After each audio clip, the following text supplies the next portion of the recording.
80 години македонска азбука, 80 години македонски правопис, стандарден јазик, јубилеј кој што го одбележуваме оваа 2025 година. Јубилеј што го ги одбележува долговечноста, силата и значењето на нашиот литературен јазик. Како дел од ова наша национална прослава, утрово имаме чест да ги угостиме Руска Ивановска Наскова, продекан на Филолошкиот факултет при УКИМ, и Атана Сколески, секретар на Културно-едукативниот центар Небрегово. Следниве минути во Македонија наутро ќе разговараме за идејата за првото воведување на државната награда Блаже Конески, за проектите што факултетот ги организира за одбележување на овој јубилеј, секако за тоа како македонскиот јазик, нашата единствена комплетна татковина се развива, се негува и се брани преку книжевност, образование и култура. Велам добро утро за нашите први гости во Македонија наутро, почитувани професори, добре ни дојдовте. Добре најдовте. Почнуваме поред, ајде првото прашање ќе го поставам и до двајцата, ќе си направиме една убава дебата, нашиот јазик и овој јубилеј го заслужува тоа. Можете ли да ни објасните како се роди идејата за воведување на државната награда Блаже Конески, кој и кога ја покрена таа иницијатива и во каков контекст? Ова иницијатива на Филолошкиот факултет Блаже Конески во Скопје и со други релевантни институции и фондации, како што Фондацијата Небрегова. Инаку станува збор за иницијатива за воведување на државна награда Блаже Конески и државна награда Ремзи Несими за особени достигнувања во областа на македонскиот јазик и македонистиката и односно на албанскиот јазик и албанологијата. Станува збор за двајца поранешни професори на Филолошкиот факултет со исклучителен придонес во формирањето на бројни генерации филолози и сметавме дека ова е еден убав начин како нашата држава да им се одолжи за нивниот влог и за нивното дело. Во моментов ова иницијатива е пред Собранието на Република Северна Македонија и очекуваме таа да биде што поскоро одобрена и да се воведат овие државни награди уште од оваа година. Годината кога го одбележуваме во однос на македонскиот јазик овој значаен јубилеј 80 години од кодификацијата на македонскиот јазик. Државните награди би се доделиле во месец декември, тоа е месецот на родендените на двајцата професори, 19 декември на Конески и 25 декември на професорот Несими. Така. Ајде околу законодавната рамка, нели според информациите што се достапни, постојат предлог закони за овие две државни награди, каде се предвидува Министерството за образование и наука да ги реализира административните и финансиските аспекти. Каков е моменталниот статус на тој закон? Уште еднаш добар ден. Ова телевизија, морам да нагласам, посебно внимание обрнува на ликот и делото на Блаже Конески, особено и за конкретнава информација или конкретнава иницијатива, што веднаш да кажам, убаво рече професорката, датира претходно, барем од 2023 година формално и суштински. Претходно е завршена целокупната расправа околу оваа иницијатива, доставен е до Собранието предлог законот за измени и дополнување на законот за државни награди, а тоа се државната награда Блаже Конески и државната награда Ремзи Несими. Овде исто така сме говореле во вашава телевизија и јас искажувам исклучителна благодарност за тежината што се дава од овде и е предвидено според законот, како што кажа професорката, тие награди да се доделат на нивните родендени. За таа цел, за брзување, за реализација, за донесување на овие законски одредби, Филолошкиот факултет и Културниот и едукативен центар Небрегово остварија средба кај председателот на Собранието господинот Африм Гаши на 4 март со професорката Весна Мојсова Чепишевска и на 1 јули со деканот на Филолошкиот факултет професорот Мартиновски и продеканката Велбона Тоска. Тоа подразбира дека ние, барем таму така ни беше укажано, дека не уверуваат дека овој закон треба да се донесе што поскоро, и тоа е и нашата иницијатива и желба, и тогаш дури беше објавени текстови во печатените електронските медиуми, кај што рекоа дека државната награда Блаже Коневски за прв пат треба да се додели оваа година, но со прашалник и извичник. Дали ќе биде прашалникот или ќе биде извичникот, тоа зависи од собранието, од парламентарниот состав, кога ќе го постават на дневен ред, а овој предлог закон бил поставуван, но не бил донесен во 2023 и 2024. Очекуваме дека тоа треба да се направи сега, како што истакнавте вие, Ване, во оваа јубилејна година, кога одбележуваме 80 години македонски стандарден јазик. Тоа особено е поврзано со ликот и делото на Блаже Коневски, а вие пред малку го споменавте тоа, дека Блаже Коневски покрај сите други е и учесник во донесувањето токму на азбуката и правописот, што се случиле азбуката на 3, односно 5 мај 45 година и правописот на 7 јуни 1945 година. Поубав повод да се донесе овој закон не ќе имаме. И јас затоа искажувам благодарност на вашава телевизија, Вене, што се вклучува во врска со реализацијата на овој убав настан. Така. Ке се вратам на професорката повторно околу убав јубилеј, 80 години, филолошки факултет, што се друго како активности во оваа 2025 година превзема, организираше, планира до крајот на годината во рамките на целото ова одбележување? Во мај оваа година имавме голема меѓународна конференција за одбележување на овој важен јубилеј. Тоа е настан кој е веќе зад нас, но пред нас е објавувањето на зборникот на трудови од оваа важна конференција.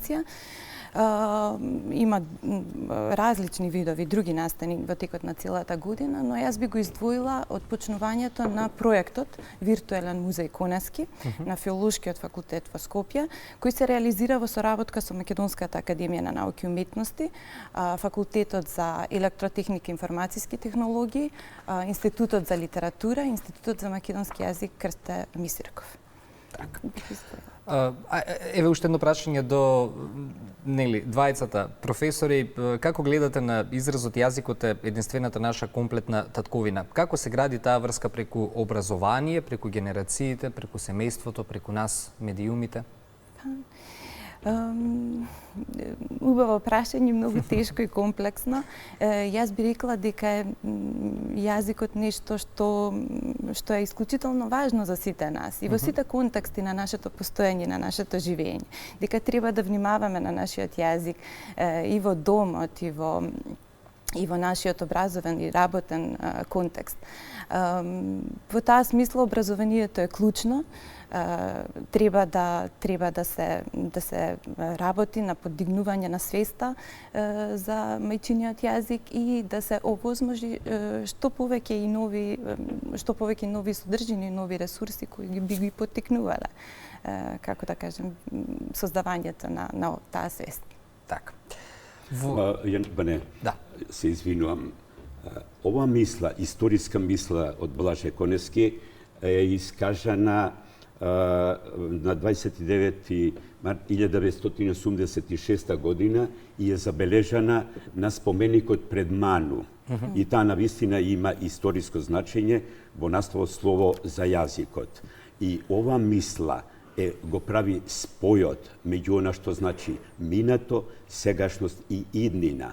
И заправо културниот и едукативен центар Небрегово, кој постои 25 години, односно спомендомот Блаже Коневски во Небрегово 20 години промовира своји изданија. Овде гледам сега на екранот се вртат фотографии од тие настани.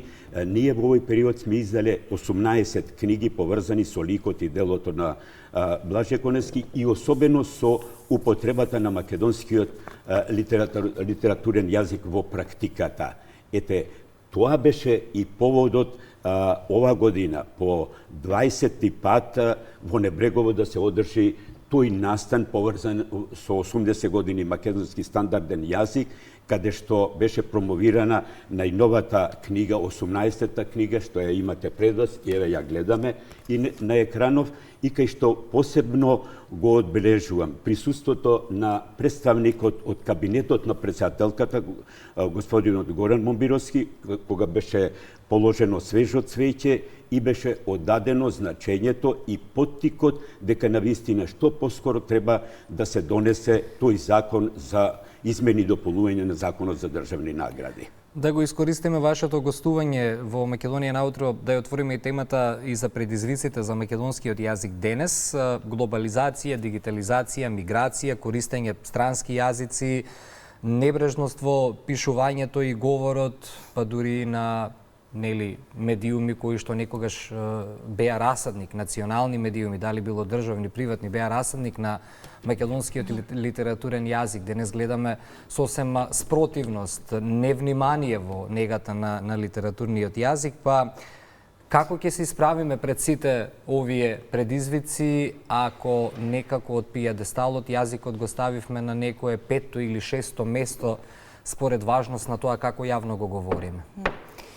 Па, повторно многу комплексно прашање. Јас би се задржала на два аспекти што ги споменавте, а тоа е македонскиот јазик во меѓународен контекст и дигитализацијата. И еве би дала два конкретни примери како може да се действува. Македонскиот јазик во странство се изучува низ лекторатите по македонски јазик, за кои одговара Универзитетот Свети Кирил и Методи, и ние како филолошки факултет Блаже Коневски Скопје активно придонесуваме во поддршката на постоечките лекторати и во иницијативите за отворање на нови лекторати. Една од најновите иницијативи е повторно отворање на лекторатот во Неапол, на Универзитетот Ориентале во Неапол, токму оваа академска година. Тој станува збор за еден од најстарите лекторати кој е отворен токму благодарение на заложбите на Блажа Коневски и на професорот Нуло Миниси од тој универзитет, но за жал пред 15 на години застана со работа. Оваа година ние почнуваме, даваме иницијатива за негово отворање и работиме во таа насока. Еве сега имавме во Охрид гости од овој универзитет кои се залагаат за оваа наша иницијатива. Вториот аспект е дигитализацијата. Би сакала да кажам неколку збора за проектот на кој сега работиме, Виртуелен музеј Коневски. Проектот е насочен кон опис и кон дигитализацијата на целокупниот материјал оставен од Блажа Коневски во архивот Харалампијат Поленаковиќ во Македонската академија на науки и уметности. Станува збор за обемен архивски фонд со најразличен вид материјали, документи, песни, прозни записи во ракопис, машинописи, книги, важни книги за македонскиот јазик и наука во ракопис, потоа писма, многу богата преписка на Коневски со многу научници и видни интелектуалци, и целта на овој проект е токму тоа да се заштити, да се дигитализира, да се создаде една база која ќе може да се користи во ману, но и преку еден сајт на кој ќе има и други содржини за кои може би побарале ваша помош, затоа што би сакале да вклучиме и архивски материјали од архивата на Македонската радио телевизија, и на тој начин со еден заеднички напор да понудиме нови содржини преку кои постојано ќе се актуализира ликот и делото на овој наш голем човек. Кога имам интересни теми, секогаш времето брзо поминува, затоа морам да го поставам веднаш последното прашање околу визијата за еднината по одбележувањето на 80 години. Што е вашата желба за значењето и статусот на македонскиот јазик за следниве 20-30 години кои што се пред нас? Што мислите дека ќе биде наследството кое ќе го оставиме на генерациите кои што доаѓаат, на младите? Блаже Коневски уште со првото предавање што го одржал во тогашниот Народен универзитет под наслов Македонската литература и македонскиот литературен јазик на 26. мај 1945 година кажал: тој се темели на основите за македонските работи од Крсте Петков Мисирков и останатите што се вградиле во македонскиот литературен јазик. Но, тој вели, големиот Блаже Коневски, ние сме биле негови студенти и вели токму за ова прашање. Кон јазикот треба да се однесуваме како кон два костуме, но тој костум што е за делник не можеме да го користиме за празник. Според тоа, јазикот навистина во јавните институции, во сегашните, како што вие констатирате во не, навистина треба доследно да се спроведува. А како ќе се спроведува? Државата донесла закон за употреба на македонскиот стандарден јазик. Има инспекторати. Тоа подразбира дека доследно треба да се спроведуваат овие документи и да се ангажираат лица кои ќе го следат остварувањето на тие законски определби. Во врска со тоа, Кецне Брегово секоја година распишуваше конкурси кај што учествуваа многу ученици и студенти од цела држава. Практично, тие книги се промовира во домот на Блаже Коневски во Небрегово и тоа добиваше силен публицитет. Во оваа книга, што ја имате пред вас, има конкретна тема од една професорка од Филолошкиот факултет во Штип, токму на оваа тема, како со македонскиот јазик во времето на дигитализација. И јас затоа ја препорачувам и оваа книга и особено официјалните институции. Тука особено мислам на Филолошкиот факултет Блаже Коневски, кој идната година слави 80 години, односно 30 години од именувањето Блаже Коневски. Ако ние сами, лично, како тоа што го прави вашава телевизија, Ване, го користиме и го употребуваме тој јазик и не го мешаме со оној другиот јазик што вели Блаже Коневски, тој е костум за секој ден, ама имаме костум што е и за празнични денови. Да се држиме до тоа за доследно спроведување во практиката на македонскиот стандарден јазик. Благодарам. За професор ке повелете, би сакала да се придружам на ова што го кажа Атанас и би сакала да додадам и тоа дека многу се важни, се разбира, и финансиските можности за спроведување на сите наши активности. Во таа насока би сакала да кажам дека во последниве неколку години се издвојуваат средства за стипендии за студенти кои студираат македонски јазик на Филолошкиот факултет. Овој проект за кој пред малку зборувавме е поддржан од Министерството за образование и за наука и би сакала, би било убаво кога би продолжиле во оваа насока. Исто така иницијативата за лекторатот е поддржана од државата и би било убаво да се продолжи во оваа насока. Пријатно беше да се разговара со двајца еминентни професори. Ви благодарам за гостувањето во Македонија наутро. Ви благодариме и за на вашата поканата. телевизија. Ви благодарам уште еднаш.